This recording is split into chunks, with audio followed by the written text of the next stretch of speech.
Evanghelia după Luca, capitolul 15. Luca chapter 15. 16. Chapter 16. Este, Luke. Luca. este una dintre... O să dau să puțin așa ca să vină și la mine. Este una dintre cele mai controversate și dificile parabole ale Domnului Hristos. It's one of the most difficult and controversial parables of Jesus. Pilda ispravnicului necredincios. It's the parable of the unfaithful servant. No, it's Of the shrewd manager? Yeah, shrewd manager. The shrewd manager. Shrewd manager. Iisus a mai spus ucenicilor săi. Jesus told his disciples, Un om bogat avea un ispravnic care a fost părât că îi risipește averea.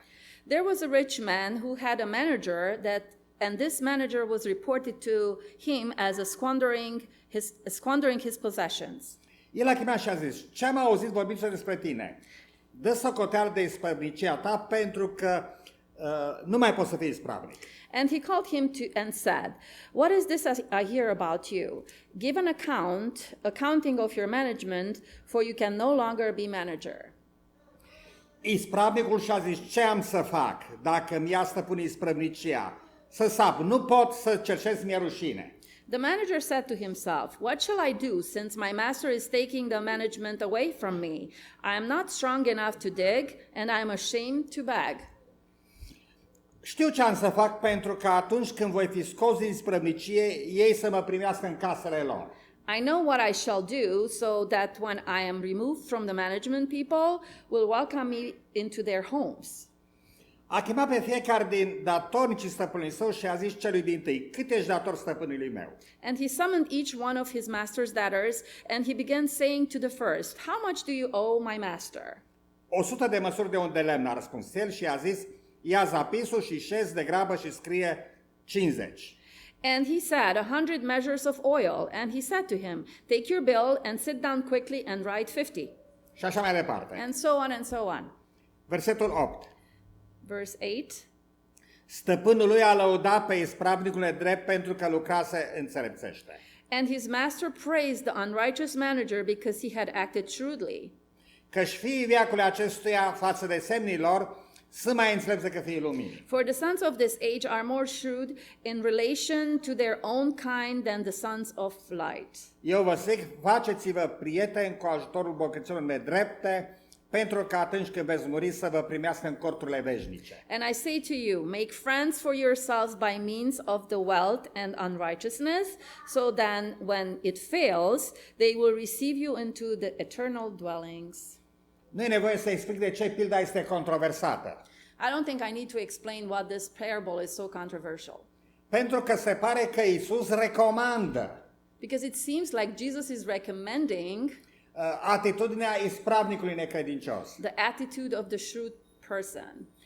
De fapt, chiar spune fiii veacului acestuia sunt mai înțelepți față de semnilor decât fiii luminii. And he even says that the people from this world are more shrewd and wiser than the sons of light. Și aș vrea să spun că sunt de acord cu asta. And I want to say I agree. Însă, când cele mai multe interpretări ale acestei parabole Most of the interpretation of this parable, o alegorizează. it allegorizes this parable. Bun, ideea este următoarea. So the idea is the following. Farisei sunt administratorii harului The Pharisees are the managers of grace. și ei nu au spus oamenilor că harul este gratis. And they forgot to tell people that grace is free. Așa că i-au învățat pe oameni că mântuirea e prin fapte. So they taught people that salvation is through deeds, works. Și ca atare ei l-au jefuit pe Dumnezeu de harul său. So they kind of robbed Jesus of his grace. Și Iisus le spune să folosească aceste bogății nedrepte, adică harul, ca să se facă prieten cu îngerii și cu, cei mântuiți în viața viitoare. So Jesus is telling them to use all this stolen goods, like the grace, in order to make friends among the people of this world. The next. Of next. Ca să fie primiți în casele lor, în viața So viitoare. in the next life, they will be, they can go in their houses. They will be accepted. Însă, deși e corect teologic, Even though theologically is correct, nu este ceea ce spune Iisus aici. it's not what Jesus says here. Și învățătura lui Iisus e mult mai radicală And Jesus' teaching is more radical și probabil mai inconfortabilă decât vrem să recunoaștem. and probably more uncomfortable than we want to say. Ați încercat vreodată să vedeți care este tema cea mai frecventă în predicile lui Iisus? Did you ever try to think of the most popular topic in Jesus' sermons? Este împărăția lui Dumnezeu. It's God's kingdom. Și pe locul 2, după împărăția lui Dumnezeu, And the second place after God's kingdom, care este tema cea mai des întâlnită? what is the most popular topic? A observat cineva? Did anyone notice? Who said money? Money. Money. Bani. Money. Bani, da. Adevărul este că al doilea subiect ca frecvență în învățătura lui Iisus sunt banii. So the truth is that the second most popular topic in Jesus' teachings is money. Și după aceea urmează celelalte învățături. And after this, all the rest of the teachings. Și dacă vreți să vedem despre ce e vorba aici, mergem la versetul 14. So if you want to see what he's meaning here, we can go further to verse 14. Farisei care au iubitori de bani ascultau și de toate lucrurile acestea și își băteau joc de el. Now, the Pharisees who were lovers of money were listening to all these things and were scoffing of him. Și urmează apoi răspunsul lui Iisus. And then follows Jesus' answer. Această pildă este spusă fariseilor care au iubitori de bani. That this parable is told to the Pharisees who loved money. Nu este despre har. It's not about grace. Nu este despre teologie. It's not theology. Este despre relația între împărăția lui Dumnezeu și bani. It's the relationship between God's kingdom and money. Hai întâi să definim ce este împărăția lui Dumnezeu. Let's first define what is the kingdom of God. Împărăția lui Dumnezeu pentru noi este ceva ce a venit. The God's kingdom for us is something that For Jesus. Jesus, God's kingdom is something that already is here.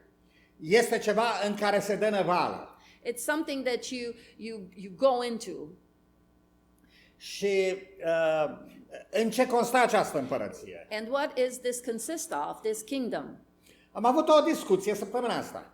I had a conversation this week with somebody. Și Cornel, dacă nu mă înșel, a fost cel care a pus o întrebare. And I think Cornell asked me this question. O întrebare retorică, de fapt. It was a rhetorical question. Cum să imităm lucrarea lui Iisus pentru săraci? How would we imitate Jesus' work towards the poor people? În afară de minuni. With the exception of miracles. Vindecări nu putem face. We cannot heal. Nu putem învia morții. We can't raise people from the dead. Nu putem înmulți pâinea și peștele. We can't multiply the bread and the fish. Atunci, ce anume a făcut Iisus ce putem face și noi? So what did Jesus do that we can imitate? Bun, vreau să întoarcem pagina la capitolul 15. Okay, let's go to chapter 15. Iisus a adus împărăția lui Dumnezeu pe pământ. Jesus brought his kingdom to this world, Nu prin exorcisme, not through exorcism, nu prin minuni, not through miracles, ci prin crearea unei comunități. but through creating a community. Și iată în ce constă această comunitate. And let's see what is this consist of, this community. Versetele 1 și 2. Verses 1 and 2. Toți vameșii și păcătoșii se apropiau de Iisus să-L asculte. Now all the tax collectors and the sinners were coming near him to listen to him. Observați nuanța. Do you see this nuance? Textul nu spune dintre vame și păcătoși se apropiau unii să-L asculte. The text doesn't say that some of the tax collectors and the sinners, Ci spune toți se apropiau but it să-L says asculte. all the tax collectors and the sinners. Bun, mergem mai departe. So we go further. Vom spune nimic rău în asta. we will say nothing wrong with this. Dar fariseii și cărturarii cârteau și ziceau, omul acesta primește pe păcătoși și mănâncă cu ei. But let's go further. Both the Pharisees and the scribes began to grumble, saying, "This man receives sinners and eats with them." Observați că Iisus nu le predică. Do you see, Jesus is not preaching to them. Iisus nu e Mark Finley, Jesus is not Mark Finley nu e Doug Batchelor, or Doug nu Batchelor e Eddie Constantinescu. or dacă Eddie vreți, Constantinescu. Da. Iisus stă la masă cu păcătoșii și mănâncă cu ei. Jesus just sits with them at the table with the sinners and the tax collectors, and he's eating with them. Și bineînțeles, vei spune, Iisus sfințește atmosfera. So, of course, you can say, yeah, with Jesus through his presence, he's kind of making the atmosphere more holy. Tocmai îmi venise în minte să mai pomenesc un nume de evanghelist. I just remembered another name of an Dar nu o evangelist, să-l spun acum. but I'm not going to say it. Avea un obicei la anunți He used to have this habit at weddings. și spunea, hai să-L invităm pe Iisus cu noi la masă. He used to say, let's invite Jesus to dine with us. Mă rog, invita pe Iisus la masă So he was praying to invite Jesus, și apoi spunea, frații mei, and then he used to say, Suntem cu my Iisus la brothers, masă. we are sitting with Jesus at the table. fără glume, Please don't joke, cu respect. with respect. Hai să discutăm școala de sabat, Let's talk about Sabbath school. povestim experiențe, Let's talk about our own să nu experiences. fie atmosfera aia lumească, râsete, glume. So make sure you don't have that worldly atmosphere where Cântăm o people cântare. joke and laugh. We have to sing a nice song. Bun. Foarte interesant că se pare că Iisus, în jargonul nostru, nu a sfințit atmosfera. It's interesting because in our idea, in our concept, Jesus didn't make this atmosphere more holy with his presence, Holy. quote Ok, bun. unquote. Pentru că urmează 3 pilde. Because after this, he follows like 3 parables. Pilda banului pierdut, Jesus says the parable of the lost coin, pilda cu oaia pierdută then with the lost sheep, și pilda fiului risipitor. and then the parable of the lost son. Care e numitorul comun la aceste pilde? Știe cineva? What is cineva? the common denominator among these 3 parables? Lost. Ok, nu spuneți pocăința. Lost. Don't say Repentance. repentance. Nu spuneți pierdut și găsit. Don't say lost and found. Numitorul comun, finalul, The common denominator and the final point of these parables is o anumită celebrare. it's some kind of celebration. Ei stau la masă și se bucură. They are sitting at the table and they are happy. Femeia care și-a găsit banul, ciobanul care și-a găsit oaia, tatăl care și-a găsit fiul, fac un chef. Every person who finds in the parables the lost coin, the sheep, and the son, after that they celebrate with throwing a party. Și observați când fratele mai mare vine acasă acasă la tatăl său, țineți minte. And you remember from the parable of the prodigal son, when the older brother comes home while the party is going on. Și ce cu nebunia asta la noi în casă? Like, what's going on in this house? Muzică, Music, dans, dance, râsete, laughter, vițelul cel grășat tăiat. lots of food. I mean, Dacă înțelegeam să niște tofu acolo, niște soia, meat, da, like vițelul, steaks. da. I understand if there would be some vegetarian meals, but there is a lot of meat. Deci, ce-i cu asta, cu nebunia asta la So noi în what's casă? going on with this craziness here? Observați că Iisus în aceste pilde îi atacă pe farisei. So you can realize that Jesus, through these parables, is attacking the Pharisees. Și cu ultima pildă le spune, haideți voi la masă. And the last parable, Jesus invites them, come and join us. De ce să stăm cu păcătoșii ăia? Why? And they are like, why would we sit with all those sinners? Pentru că asta e împărăția lui Dumnezeu. Because this is Jesus' kingdom.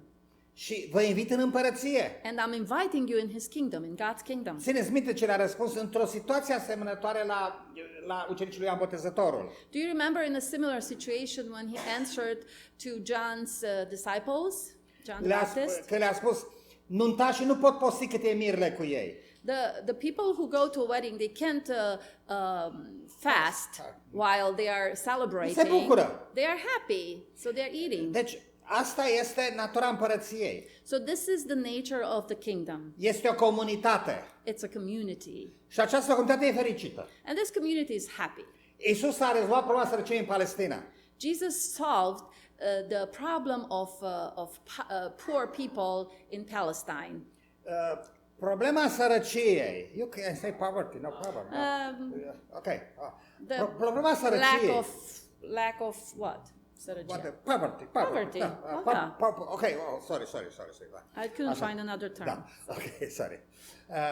Deci, problema sărăciei So this problem of the poverty, este dezumanizarea individului. it's something that you dehumanize the individual. E ceva ce îl face pe individ să-și piardă respectul de sine, să piardă, să se desparte de natura lui umană. It's something that makes the person to be so humble that he has to separate himself from his human nature. Și asta duce la degradare, la viciu, la orice. And this brings a lot of vice and a lot of degrading of your life. Iisus n-a rezolvat problema sărăciei printr-un program social. Jesus didn't solve this problem of the poverty and all this problem through a social program. Cel mai mare miracol pe care l-a făcut Iisus The biggest miracle that Jesus had a fost faptul că le-a redat acestor oameni umanitatea, speranța, încrederea în viață, respectul de sine, totul le-a dat. is that Jesus helped these people to regain their humanity, their self-respect, and this gave them everything. Și asta este împărăția lui Dumnezeu. And this is God's kingdom. Împărăția pe care am pierdut-o. It's God's kingdom that we lost. Există un scriitor francez numit Michel Houellebecq. There is a French writer with this name. Michel Houellebecq, așa, da. Și acest scriitor este un critic foarte înverșunat al decadenței culturii apusene. And this writer is a very harsh critic of the human decadence, cultural decadence. In the West. In the West, Așa. yes. Și el spune înainte, oamenii aveau religia și aveau familia ca să pună o frână la acest egoism instopabil de a avea totul, de a avea banii, toți banii, orice plăcere, avea totul să nu spese de celălalt. And she is kind of describing that before people had the community, the family, religion were stopping them from becoming so greedy that they want all the wealth only for themselves and gaining everything just for themselves. Și acum nu mai există. And now we lost that community that was kind of holding us back. Și reporterul întreabă, domnule Houellebecq, vreți să ne întoarcem la Biserica Catolică, fiind catolic el? And the reporter asked the writer, sir, do you want us to go back to the old religion? He was a Catholic. Și a zis, asta nu se poate. And he said, no, we can't do that. E secolul 21. We are in the 21st century. Nu ne putem întoarce înapoi. And we can't go back. Dar să spun ce înțeleg eu prin asta. But let me explain you what I understand in this, through this. Houellebecq spune, mama mea a fost medic, tatăl a fost antrenor de schiuri.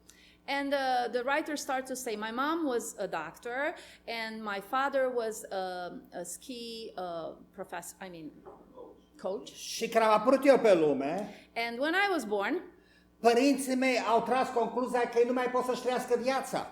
my parents realized that their life stopped.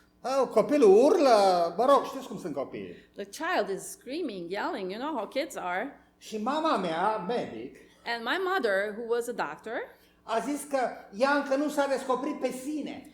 she said she didn't even discover her own self yet. Și are nevoie să descopere pe sine. And she needs time to discover herself. Trebuie să meargă într-o comună de hippie, mă rog. So she needs to go to this community of hippies Și să-și trăiască viața. to live her own life. Și că m-a dat la o bunică. So they gave me to my grandma. Și nici bunica nu a prea răbdat. And not even my grandma didn't have enough Și m-a dat la cealaltă time. bunică. So they sent me to the other grandma. Franța. To France. Ei trăiau în Africa, în Maroc, Alger, nu mai știu pe They unde. were, he was born in Africa, somewhere in Morocco. Da, Africa colonială.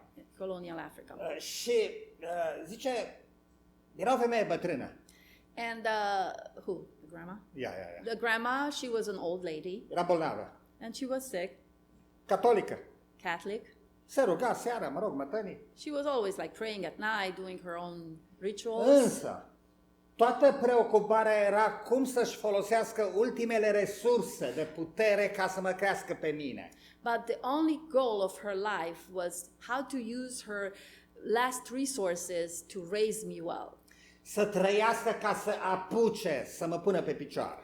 For her to, in order to live longer, to put me on my 2 feet and make me, strong. Mi-a dat totul. She gave me everything. A uitat de ea însăși. She totally forgot about herself. Și zice, acesta este creștinismul la care mă refer eu. And this is the Christians that I'm referring to. Împărăția lui Dumnezeu God's kingdom. este compus de oameni care uită de ei înșiși, It's consists of people who forget about themselves, care dau totul, who give everything, care iubesc. who love. Și din cauza asta sunt fericiți. And because of that, they are very happy. Nu au nevoie să se roage tot timpul, să postească, să aibă fețe lungi. They don't need to fast and pray all the time to have those long faces. Nu au nevoie de acel atmosferă bisericească. They don't need that churchy atmosphere. Ei sunt fericiți pentru că sunt în împărăția lui Dumnezeu. Au inima ușoară, curată. They are happy and their heart is light, clean, because they are in God's kingdom. Și spunea Welbeck, bunica mea era fericită, deși nu s-a descoperit pe sine, nu și-a trăit viața și așa mai departe. And my grandma, and this writer says, my grandma was a very happy person, even though she didn't have time to discover herself and live her life. Mama m-a părăsit ca să-și găsească adevăratul eu. My mother left me in order to discover herself, Și încă nu l-a găsit. and she still didn't find it. Și ce s-a întâmplat după aceea? And you know what happened after? Ce crezi că a făcut mama lui? What do you think her mom did? 85 de ani. She was 85, L-a dat în judecată. sued him. Fiindcă povestea asta a spus o carte autobiografică Because he mentioned this in his autobiography, și a avut o parte din dreptul de autor. that he published the book. A vrut So și ea the niște mother bani. wanted her share in money. Bun, asta este ideea. This is the idea. Și acum vreau să trec la pilda ispravnicului necredincios. And now I'm going to go to the parable of the unfaithful manager. Este despre bani. It's all about money. Fapt, în engleză spune Mamona nedreptății, nu spune bogății nedrepte. Actually, in English, it says, I don't know, where is it? Whatever. Something that it's unfair. Yeah. The Mamona of unrighteousness. Mamona of unrighteousness. Yeah. Okay. I don't know what, sir. The verse 9. Verse 9? Okay, it's the... Oh, yeah. I don't know. Friends of eternal... Înseamnă toți bineniceștia. Bun. În greacă este Mamona nedreptății. In Greek, it says the unrighteous mammon. O, da, așa spune și în engleză, da. Mamona nedreptății, da? Deci, este o zeitate rea. So it's a bad God. Mai jos Iisus spune, nu poți sluji și lui Mamona și lui Dumnezeu. And further down, Jesus said, you can't serve both. God and the bad God. Atunci, de ce recomandă Iisus, faceți-vă prieteni cu Mamona nedreptății? So why is Jesus recommending that you befriend this mammon of unrighteousness? Să fim foarte clar ce recomandă Iisus aici. Let's be clear of what Jesus is recommending here. Iisus îți spune să faci bine cu bani furați. Actually, Jesus says very clearly here, do something good with stolen money. Asta e adevărul. That's the truth. Bun, cunosc foarte mulți, nu foarte mulți, dar destui, frați I know a lot of brothers, quote unquote, care fac afaceri necurate, that they do a lot of shady businesses. nu-și plătesc oamenii, They don't pay their own workers, în schimb contribuie la lucrare. but they are very generous with the work of God. mai dau și la săraci. They give to the poor. Nu la așa se referă Iisus. But this is not what Jesus is referring Așa to. farisei. These are the Pharisees. Iisus se referă la altceva. Jesus is referring to something else.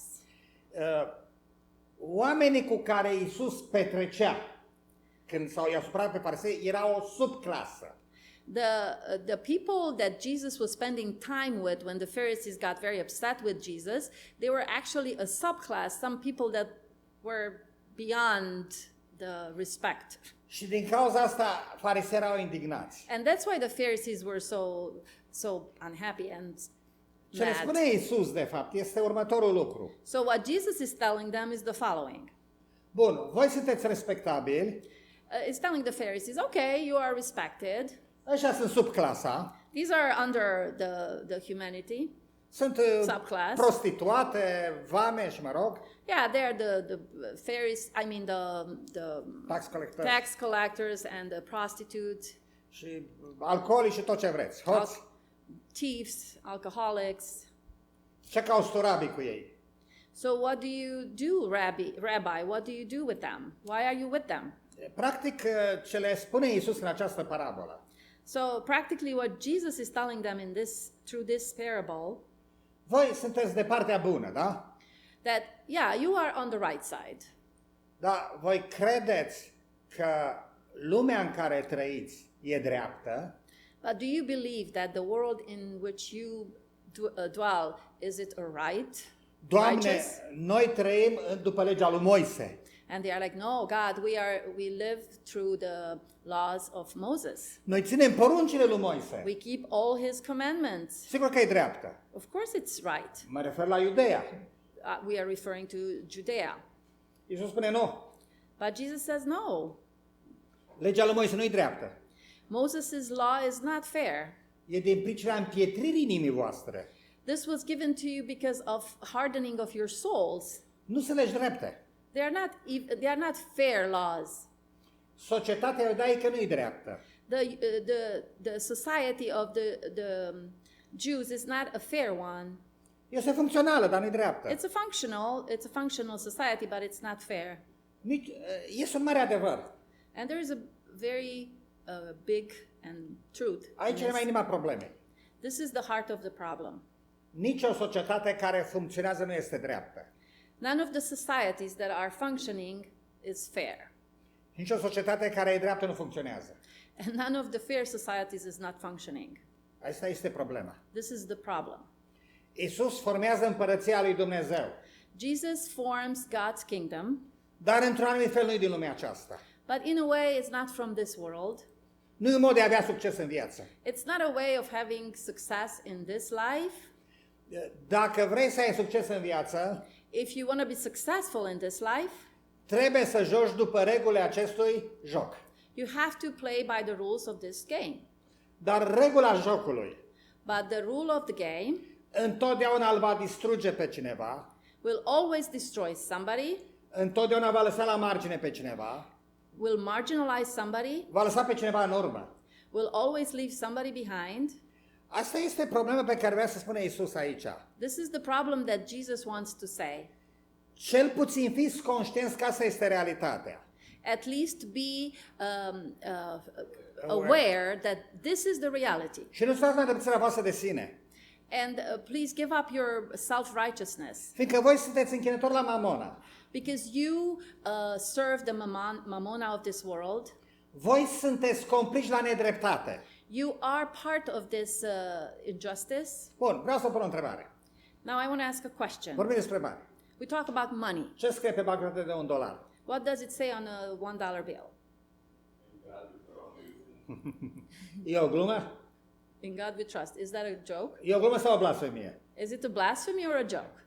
E bazat dolarul pe credință în Dumnezeu? Is the dollar based on God's fate? Lăsați Your pe faith? Joel Osteen să spună treaba asta. Maybe Joel Osteen can say this. Lăsați pe cei care, folosesc religia ca să susțină sistemul lor. Yeah, you can leave this to the people who use money, religion, in order to get more money. Mamona și Dumnezeu nu au nimic de a face unul cu altul. Mamona and God have nothing to do together in the same cineva care vrea să trăiască după principiile împărăției, somebody who wants to live with the right principles of the kingdom trebuie să urască pe tatăl său și pe mama sa, has to hate his mom and his dad, la figurat. figuratively, Da? Trebuie să-și ia crucea, needs to pick up his cross, trebuie să accepte niște consecințe, will have to accept some consequences care aș vrea să spun Iisus nici măcar nu le-a cerut la toată lumea. that I have to tell you Jesus didn't even ask from everybody to do the same thing. Iisus a fost conștient că ar fi utopic. Jesus knew that this is going to be a utopic, an impossible I-a cerut unui thing. bogat. He asked this from the rich person, the rich young person, Da, young ruler. the young ruler. Niciodată nu a cerut așa ceva de la majoritatea credincioșilor. But he didn't ask the same thing from the majority of the Trebuie să fiu followers. foarte clar. We have to be very clear. Iisus nu a cerut la toți creștinii să fie ca El. Jesus didn't ask all his followers to be like him. A cerut de la ucenicii săi, He asked from his own de la apostoli, disciples, de la apostoli, from his disciples, from his own apostles. de la un ambasador cel mai mult decât de la un cetățean. You ask more from an ambassador than from a regular Iisus n-a fost citizen. utopic. Jesus wasn't a utopic person. Însă, ce a cerut de la farisei, But what he asked from the Pharisees, ce vreau să recunoașteți he said, I want you to recognize că lumea în care trăim toții that the world in which we all live are principii contrare împărăției lui Dumnezeu. has principles that are against God's kingdom's principle. Spune Iisus fariseilor, arătați-mi o monedă. And Jesus tells one of the Pharisees, show me a coin. Ce este scris pe ea? What does it say on the coin? Ce era scris pe ea? In God we trust? Did it say God we trust? Nu, spunea Tiberius, Cezar, bla bla bla, Augustus, nu e așa? It was enlisting, the rulers, Tiberius, Caesar, Era Augustus. Cezarul. Yeah, the Caesar. Bun, da, Cezarul, ce al Cezarul, nicio problemă. So he said, give to Caesar whatever belongs to him. Cine e Cezarul? So who's Caesar? Un criminal. A criminal. Asta este. That's the truth. Dar funcționează. But it functions. Dați ce e a lui. Give him whatever belongs to Dați-mi him, ce e a lui Dumnezeu. but give God what belongs to God. Nu-l amestecați pe Dumnezeu cu Cezarul și cu banul. Și harul cu banul. Don't mix these two together, Caesar, money, God. Însă, acceptați un lucru. But accept one thing, Că voi puteați fi ca cei de jos. that you could be like the one that are the lowest in the Un society. simplu accident, A simple accident, dacă te nășteai într-o altă țară, a misfortune to be born in a different country, într-o clasă socială diferită, in a different class, social class, într-o etnie diferită, in a different ethnicity. dacă ADN-ul tău avea o mică mutație, If your gene had a small mutation, viața ta putea fi nenorocită. your life would have been destroyed Pentru că lumea nu-i dreaptă. because this world is not fair. Universul nu-i drept. The universe is not fair. Asta i-a spus Domnul lui Iov.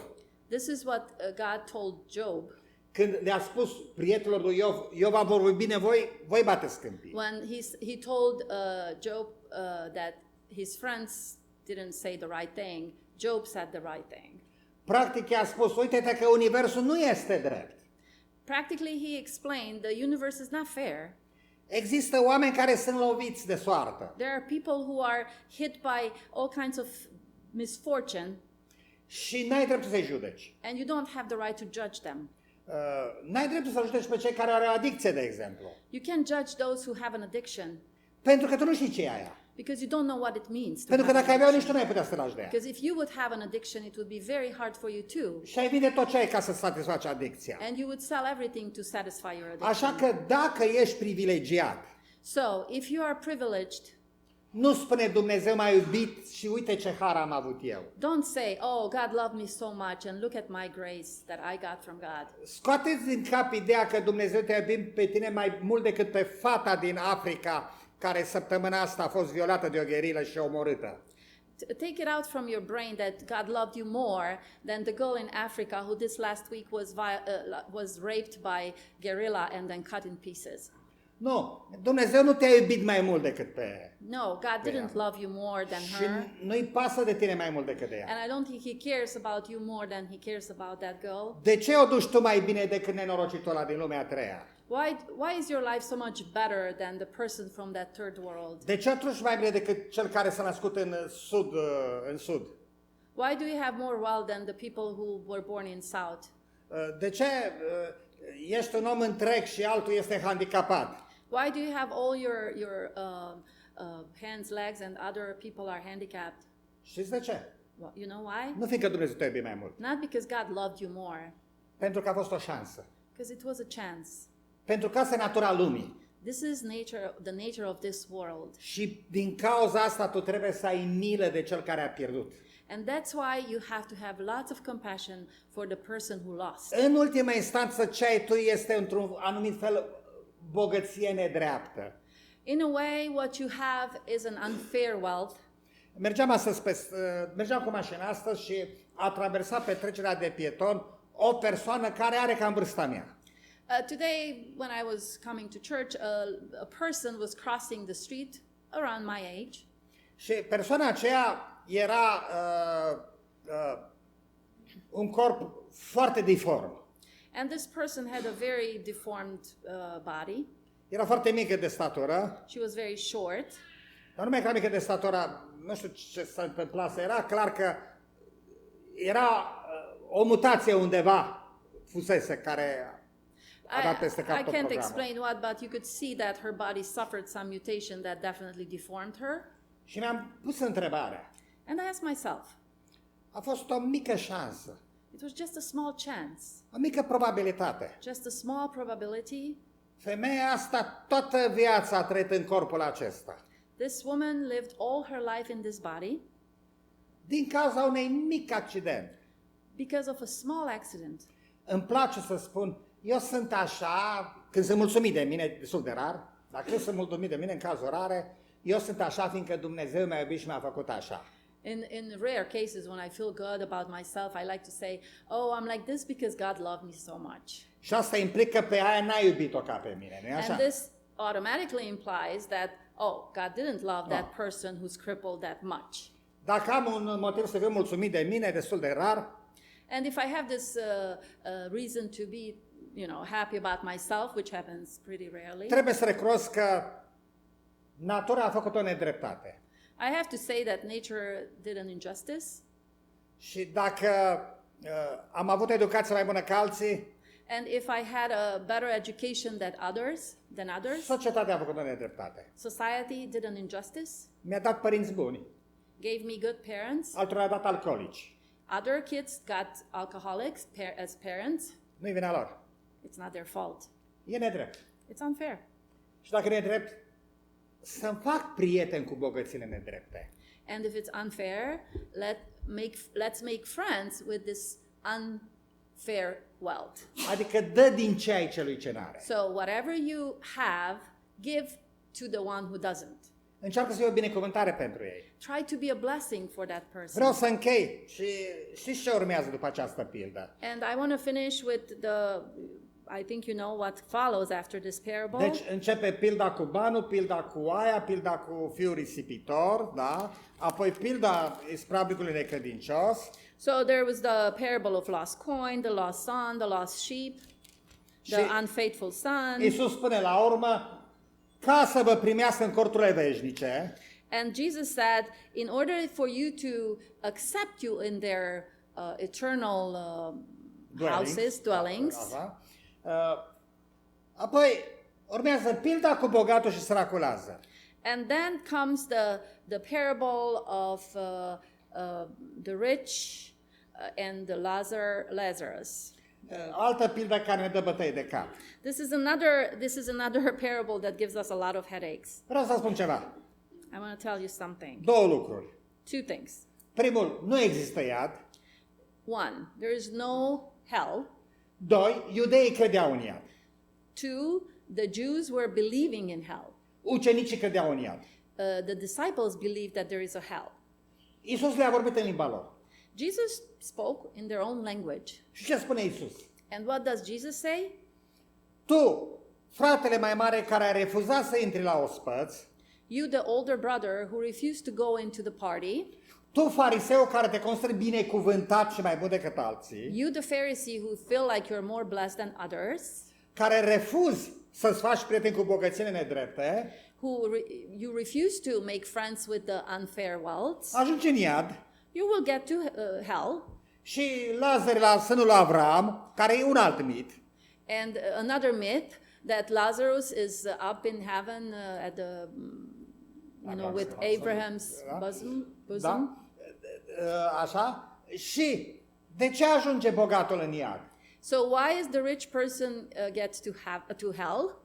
Fiindcă nu i-a păsat de Lazar. Because he didn't care about Lazarus. Și de ce ajunge Lazar în rai? So why did Lazarus got to heaven? Fiindcă Dumnezeu nu l-a iubit mai puțin pe Lazar. Because God didn't love Lazarus more or less. Nu l-a binecuvântat pe bogat. He didn't bless the rich. A așteptat ca bogatul să dea ceva și lui Lazar. He waited for the rich to give something to Lazarus. Și acum nu se mai poate face nimica. And now you can't do anything. Și asta vă așteaptă pe voi, le spune Iisus. So Jesus tells them, this is the end that's going to wait for you. Astea le-a spus în termenii lor. This is what he explained in their own language. N-a început să le spună lui să nemurirea sufletului. He didn't try to say that there is No, immortality or whatever, the terms that we use.